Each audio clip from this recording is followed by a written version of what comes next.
Hi, everyone, and welcome to the University of Guam. I'm Doug Palmer, the Athletic Director at UOG, and this is the Triton Athletics and Fieldhouse Video Podcast. My partner for the day is the ex-woman, Rosanna Claros, and we're going to have some special features today with an interview with one of our rugby players, and we're going to go over the news and things and talk about rugby a lot, but now we're going to move over to the ex-woman.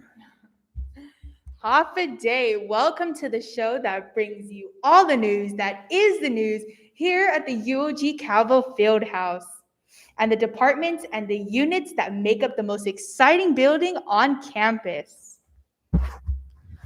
Hi, everyone. Please note already that this is a new format that we're doing.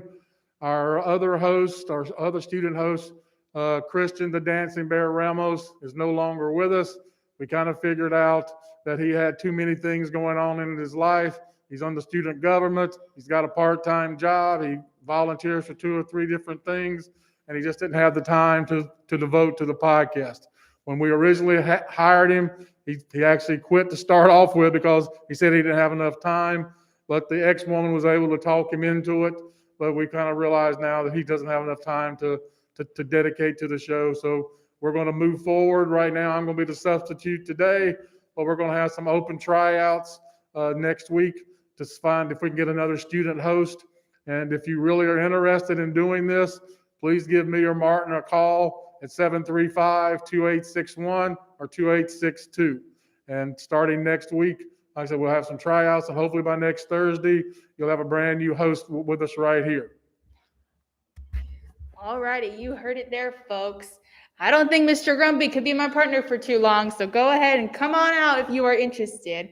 Kick off, as they say in such rugby terms, and as we get updated with the women's rugby team.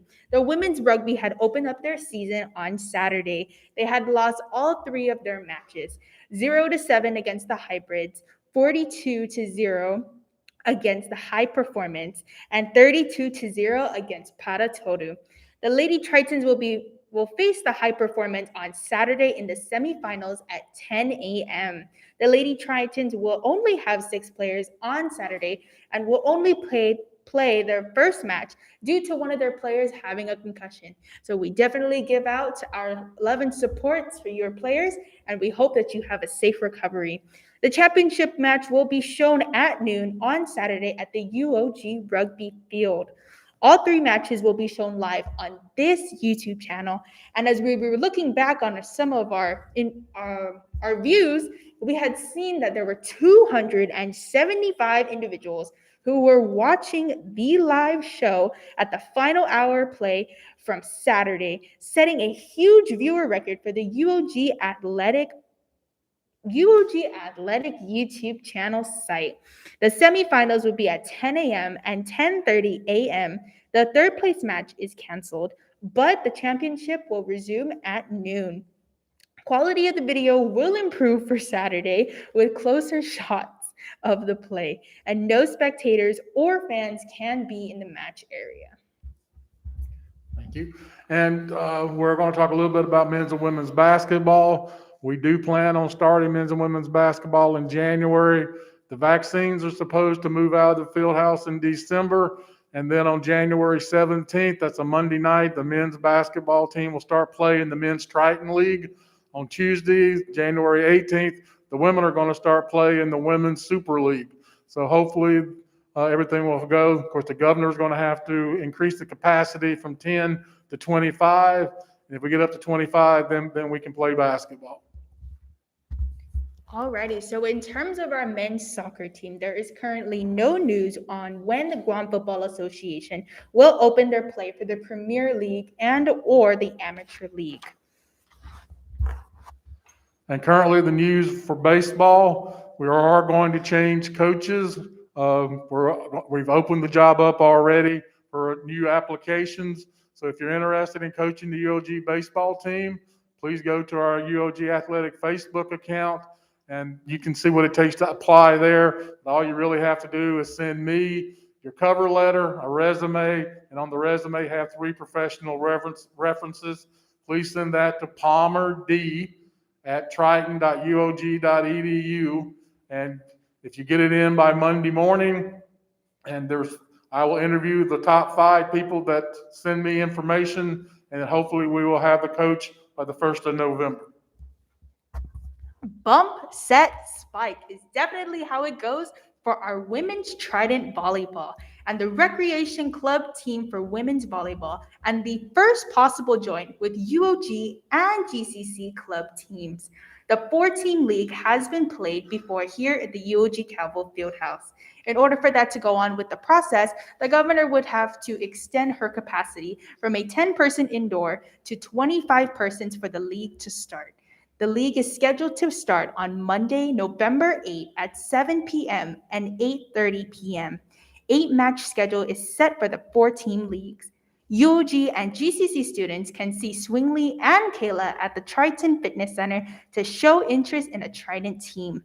Schedule can be pushed back 1 week if needed, maybe 2 weeks if the league can play on Sundays. So now as we move on, we're going to get a little bit more information in terms of our baseball coach. And as I remember, it takes strike 1, 2, and 3 for baseball. So, not coach. Whoops, wrong title. For our AD Palmer, if you could just kind of give us a little bit about, what's going on with the baseball search, for the coach. Well, we've had 2 tryouts in the past couple of years, and we just have not gotten a really good response from the high schools on the island. So we are trying to look forward to maybe hiring somebody that has better connections with the high schools. Bill Bennett, who was the coach, had done a great job of doing a summer camp for us and doing some other things, but we were just not getting the high school players that we wanted.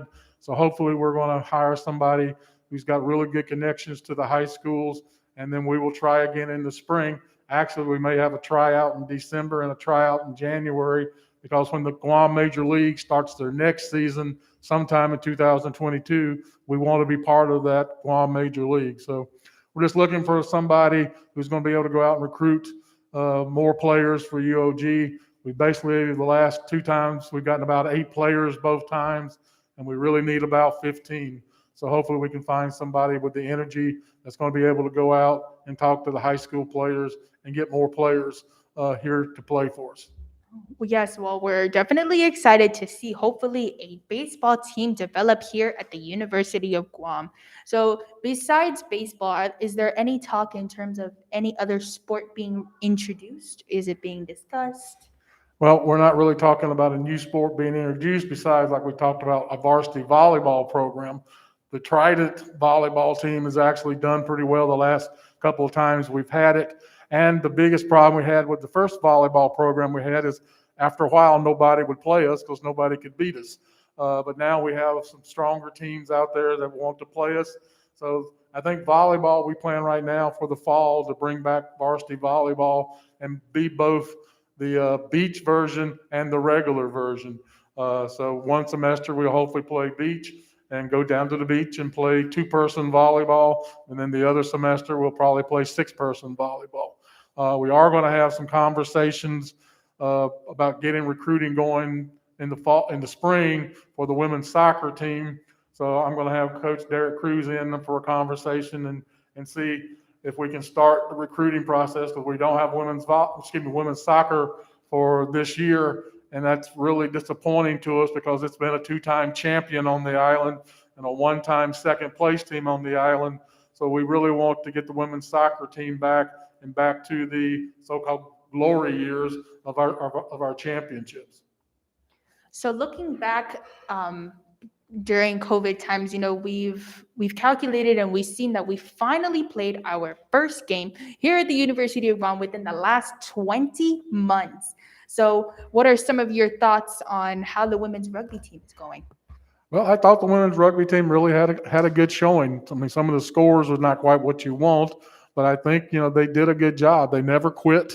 They played hard the whole time. No one ever argued with each other, even when the scores got bad. So, they really had a good showing. I think if the games had been reversed and we'd played hybrid in our third game, after getting experience in the first 2 games, we may have very well have been able to beat the hybrid instead of losing 7-0. So I think that was just if we had played the first Saturday schedule that got canceled instead of the second Saturday schedule, we may have came out of there with a victory. But I'm very proud of the team, how they played. They didn't quit. They kept a good attitude, and that's a really good showing. And that's what we really want to expect of our student athletes.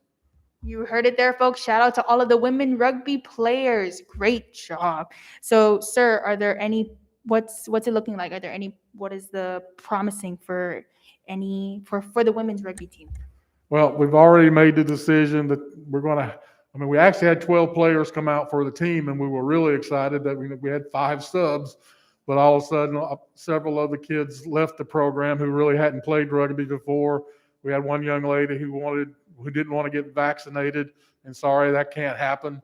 So we ended up with only 7, and that means you play 7, you don't have any subs.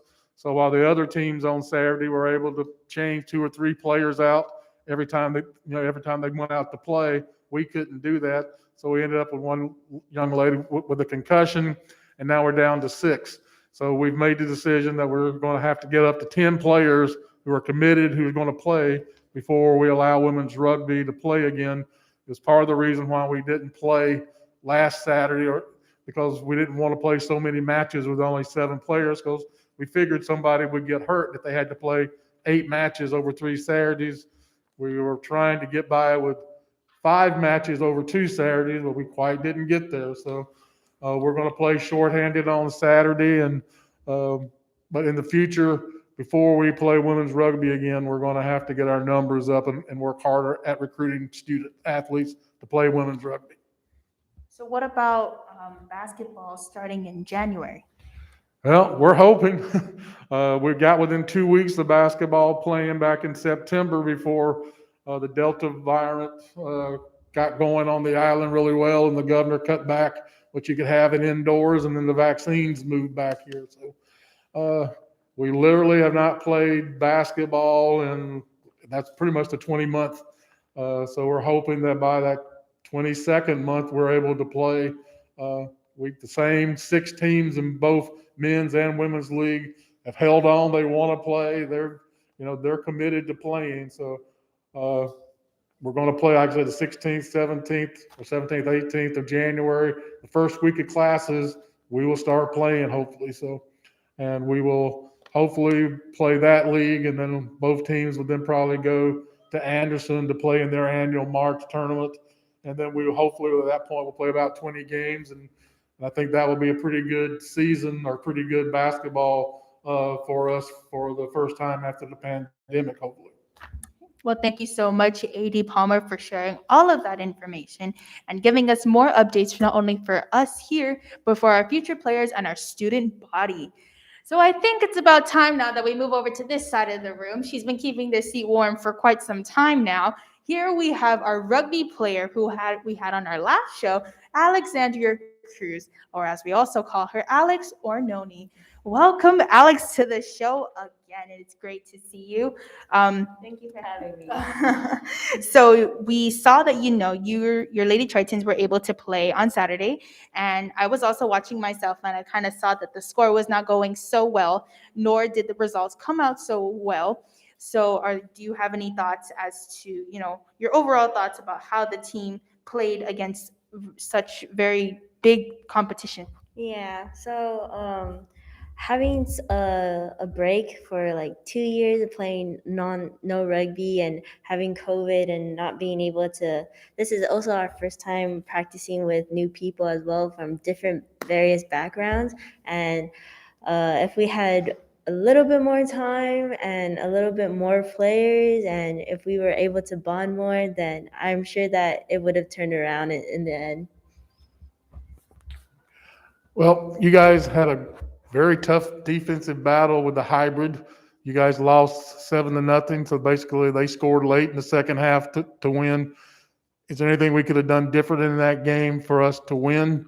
Because that was definitely a game that could have been won if we could have had a little more. I'm about to answer your question, a little more offense for it. But what could we have done differently to have won that match? I believe we could have done something a little bit more how do I say this? A little bit more. We were a little bit tired. I say it was our first time, and we were all excited, and we some of us couldn't sleep well last night, the night before, and we were just super excited to play. And then we actually started playing and realized, oh no, we don't have any subs. So, but at the end of the day, we all learned from our mistakes, and we did better after each game. So we do see here on our schedule that you guys are set to play against the High Performance again, and our end results came out to 42-0. So how would you guys be able to prepare for that game against the Guam national team? Well, or playing a game against the Guam national team may be a little bit intimidating, but as we have each practice, we plan to get better and hopefully to build up our defenses, and as well as we hope to be able to communicate more, and that's how we would be able to hopefully at least score a try on them. Yeah. Well, you played 3 matches, you couldn't score in 3 matches. How do we improve the offense so when we come out Saturday that we can score some points? Oh, basically just our offense. We just need a little bit more communicating, and we just need to be able to trust one another.